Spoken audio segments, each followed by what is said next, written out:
Good day mga ka-JT Sakalam at siyempre po, ayan, mga ka-JT Sakalam, magandang hapon sa inyo. Siyempre pagka nasa edad ka na, kailangan mo na po lagi ng pinagpapawisan. Ayan, tuwing hapon, pagka hindi po ako nakapagpapawis sa umaga, naratsyada po ako sa hapon para makapag-isang ride lang papuntang UPLB. At siyempre, dyan po may peace of mind, dyan po tayo naging relax. Tapos ayan, medyo payat na si JT Sakalam talaga siguro. At ayan, need ko na po magpapawis-papawis kasi nasa ustong edad na tayo.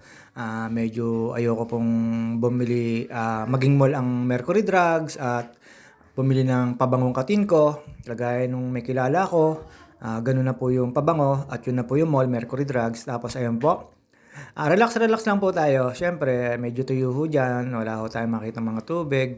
Medyo malamig naman po pero ramdam na ho yung init ng panahon.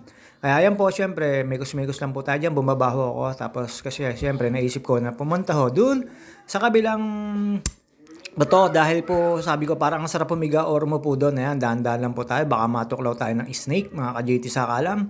At hindi naman po madulas kasi tuyo po yung mga kabatuhan, yung mga tutuntungan nyo. Pero ingat lang ko kayo, baka matapilo kayo. Ayun, siyempre, napakalaki po niyan, yung bato na yan. Kaya naisipan kong pumunta dyan at after ko po dyan, mag-relax, magpahinga at magpaalis ng pawis, tapos uminom ng konting tubig. Dumiretso na po ako papuntang UP. Sa UP po, nakita ko po sa UP sa Baker, wala na po yung mga pa-event doon. Regular na po uli lagi ang makikita nyo. Yung mga estudyante, mga nakatambay, mga nag-aaral, mga nagpa-practice ng sayaw. Tapos syempre, medyo malamig doon sa UPLB Baker.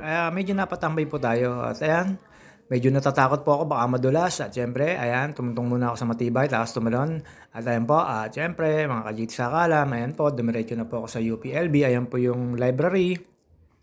Kakanan po tayo dyan. At ayan, medyo mainit. Binubusinahan po ako dyan ng mga sasakyan. Siyempre, nag-ano lang naman yun. Huwag na po tayo maging mainit ang ulo. Pabigyan naman po natin dahil wala naman po tayo magagawa sa mga sasakyan. Ano naman po kung bisininahan tayo tapos tumabi ka at nagbigay. Di ba mas lalo hong walang mawawala sa atin kaysa makipag-argument tayo at mabangga tayo. Malaking perwisyo. At tayo, mga bikers, tayo na lang po ang mag-adjust kung hindi ho sila makapag-adjust. Sa tingin nila, kanila ho yung may karapatan sila, tayo wala. Okay lang po yun.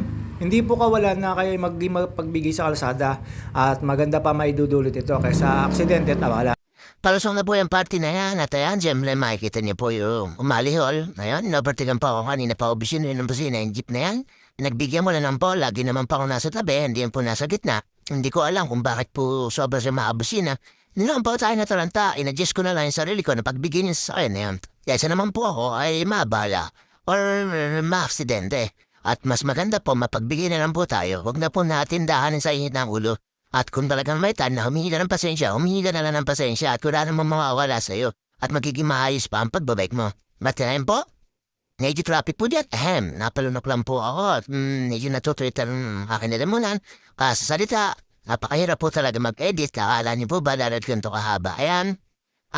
Siyempre, megos na lang po. Ayan na po yung baker na may pinagganapan ng fair dito sa UP Los Baños. Ang puro estudyante na po makikita nyo tapos, ayan, nagpa-practice, nagpapahinga.